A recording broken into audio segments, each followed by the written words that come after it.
Welcome back, everyone. This week we're focusing on cash flows.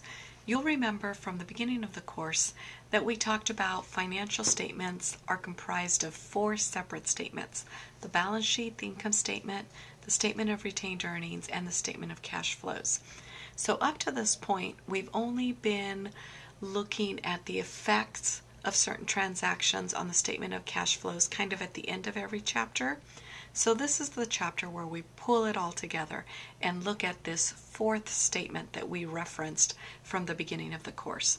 Now, financial statements are not considered complete unless they include this statement, the statement of cash flows. So it's a very important statement. All right. This chapter, this area, can be challenging to wrap your mind around. Okay, because basically what we're doing in this section is we're answering the question, what happened to the cash during the reporting period? We see on our balance sheet that cash had a certain balance at the beginning of the year. Now it's the end of the year and cash has a different balance.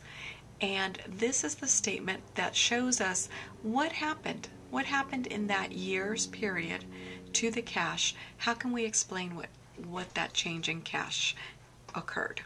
All right, so it can be a challenging chapter. I would advise you to perhaps read it 2-3 times before you even start the homework problems. It takes a little bit to get into that mindset. So read the chapter a number of times.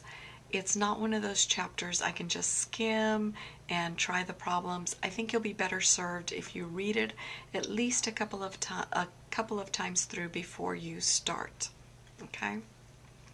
That being said, we're going to start the discussion in this chapter with what is cash and cash equivalents. Okay? Because that's what we're analyzing. We're analyzing what happened to the cash. So first we're going to define, well, what is cash and what are cash equivalents? All right. Then we're going to look at what are the 3 activities that every business performs. And you've already seen a lot of this from your reading in the prior chapters. We're going to divide the company's activities into operating activities, investing activities, and financing activities.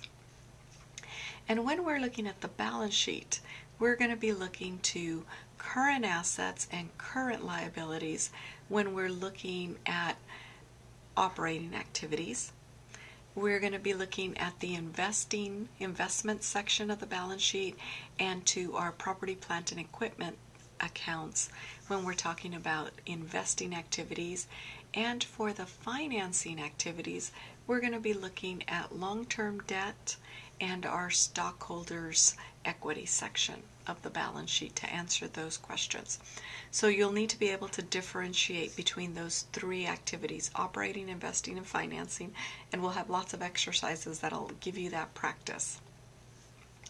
The statement of cash flows is prepared using 2 methods: the direct method and the indirect method. The majority of companies in the United States use the indirect method.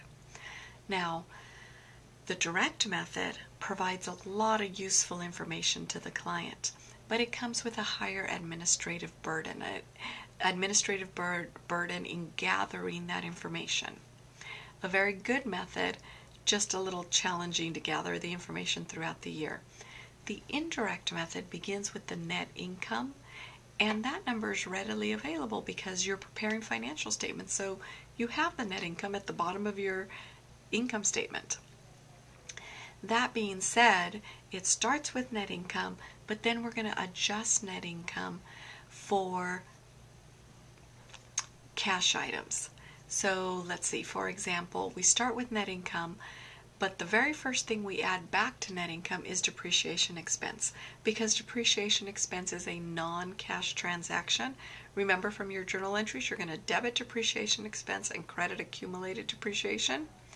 That depreciation expense is deducted in arriving at net income, but it has nothing to do with cash.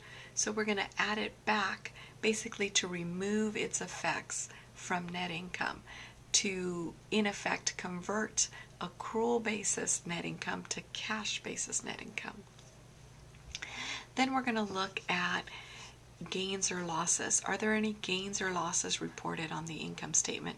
If there are, we're going to take them out of the operating section by adding back any losses and deducting any gains, because we're going to deal with those in the investing section.